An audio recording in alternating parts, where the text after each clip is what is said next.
Imagine you are a working mother or father with a newborn child. The baby fits right into your arms, so small and fragile.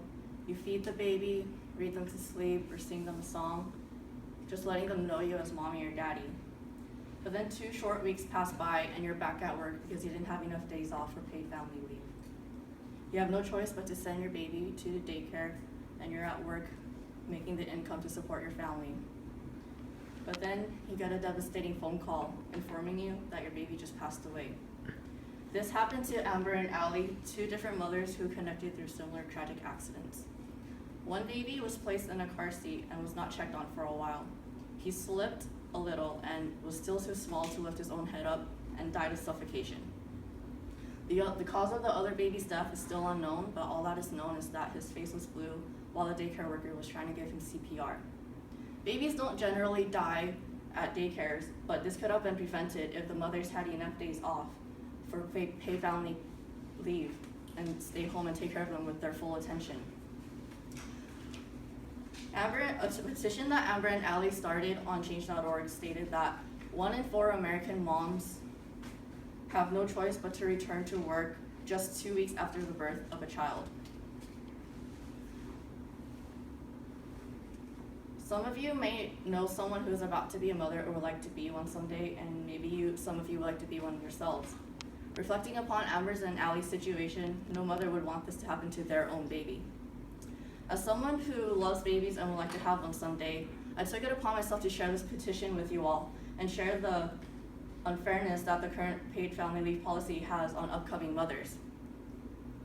No mother should choose between her baby and work, which is why we should all sign the petition for action to be taken for the paid family leave within the first 100 days of the new president's presidency.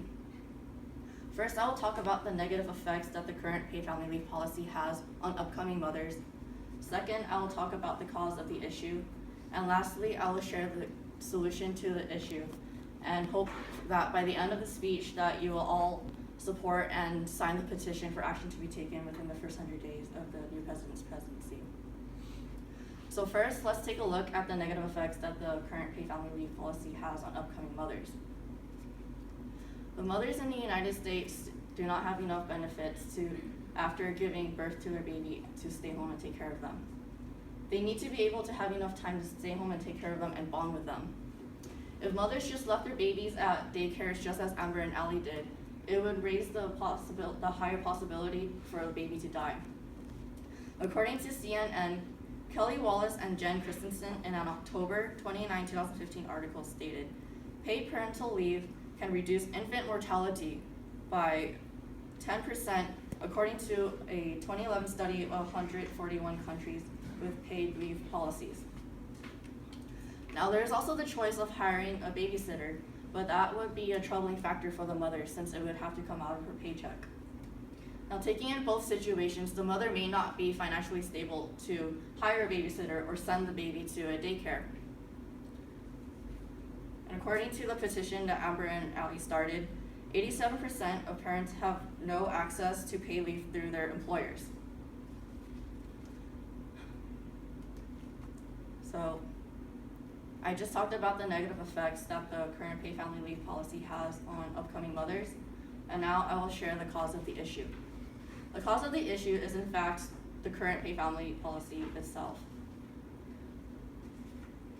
According to the National Partnership for Women and Families, only 13% of workers in the U.S. have access to paid family leave through their employers. 3 states out of the whole U.S. has proper access to paid family leave policy, and those states include California, New Jersey, and Rhode Island. According to the previously stated source, an October 2011 U.S. Census Bureau report written by Linda Laughlin shows that not only are rates of paid leave taking among new mothers low, but there are massive disparities. Only half of all first-time mothers take paid leave in connection with childbirth. Among mothers with less than high school education, the rate is less than 20% and has not changed in nearly 50 years. The current paid family leave policy has not served much as a benefit for mothers who need to stay home and take care of the baby and bond with them. Now First, I talked about the negative effects that the current paid family leave policy has on upcoming mothers. Second, I talked about the cause of the issue, and now I will share the solution to this limiting policy. As a solution to this issue, this petition needs 150,000 signatures in order to be delivered to this year's presidential candidates, Hillary Clinton, Bernie Sanders, and Donald Trump. By signing and sharing this petition, we can support all the mothers and bring this issue to the attention of the presidential candidates. So I first talked about the negative effects that the upcoming mothers have, the negative effects that the current paid family policy has on upcoming mothers. Second, I talked about the cause of the issue. And lastly, I shared the solution to this limiting policy. We should all sign this petition in order to support the mothers for action to be taken for this policy within the first 100 days of the new president's presidency. And now it's time to conclude the speech and choose a side that you will support. We must do our part and contribute and support the mothers in the United States who need the benefits of the paid family leave policy to stay home and take care of the baby.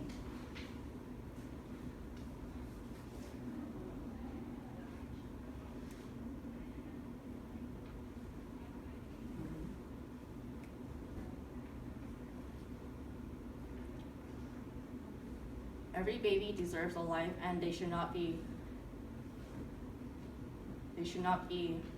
threatened by not having enough attention or care that the mother should be able to give them. So, and it's like they say that a mother's first teacher is their mother.